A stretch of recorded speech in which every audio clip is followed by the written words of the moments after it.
History repeats itself. 2,000 years ago, all roads led to Rome. Rome constructed and maintained more than 10,000 miles of roads throughout its empire.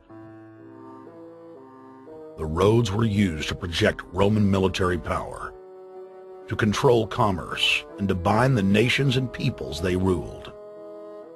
Rome also demanded tribute. Roman subjects from Albion to Judea were forced to pay a tax to use the roads. The Romans would then use the tax to dominate their subjects. Today's superhighways are a powerful tool in the globalist arsenal.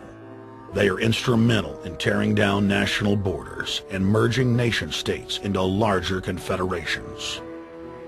Foreign governments and corporations are predatorily seizing infrastructure across North America, but nowhere has their attack been greater than in Texas.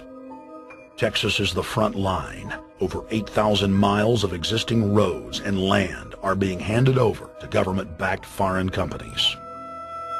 Foreign companies buy the legislators, who then turn over complete control to the same foreigners who finance their campaigns. Government power is then illegally transferred to unelected quasi-governmental regional boards that circumvent local governments and the will of the people. The next stage of this world government plan is to have a transportation control, and that is called the NAFTA Superhighway, or in Texas called the Trans-Texas Corridor. It confiscates 584,000 acres of land to be transferred into control of a Spanish company which will collect tolls in Texas for the next 50 years, and there's no limit in the amount of tolls that can be collected. More than 80 federal and state highways have been designated as international arteries. The I-35 NAFTA corridor starts deep inside Mexico and travels through the middle of the United States and ends in central Canada. Container ships from Asia dump their cargo on the Pacific side of Mexico. It then travels duty-free by rail to the new Kansas City inland port, now considered sovereign soil of Mexico, in the heart of the United States. Under international agreements, predominantly foreign companies are placing tolls on already existing paid-for roads.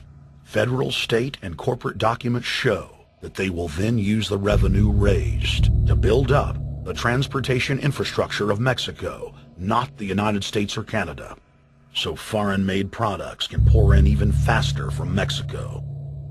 Revenues raised will also be used to fund the fledgling North American Union and its growing bureaucracy.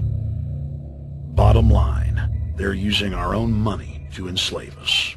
First of all, they're proposing a North American tribunal, which would be similar to what we have in Chapter 11 of the NAFTA agreement, which is trumped by international law. The U.S. Supreme Court and our Constitution could potentially be rendered invalid, and what we would have is new North American business law that would trump what we have here in the United States. What is also interesting to note that the NAFTA headquarters is in Mexico and controls the United States trade and rules against the United States Congress, and no one seems to challenge it.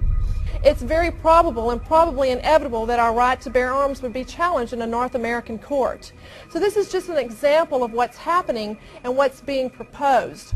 We want to keep our trial by jury system. We want to keep our right to keep and bear arms. We want a system where we have a Supreme Court and not have a tribunal that will be superior to the Supreme Court.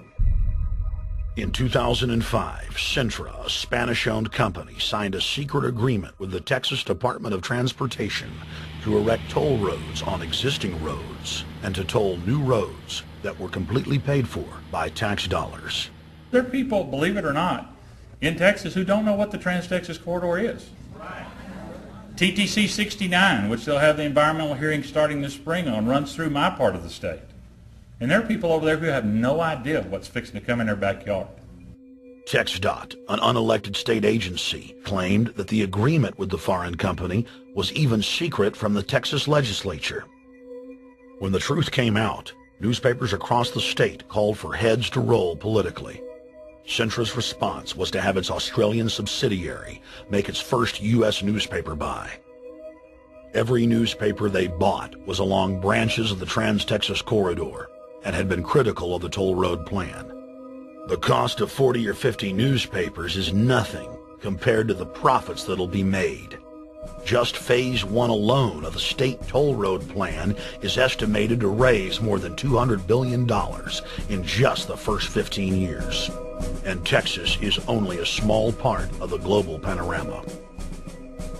A combine of transnational companies is aggressively consolidating public finance infrastructure worldwide, and the same interests are erecting a world government according to their rules.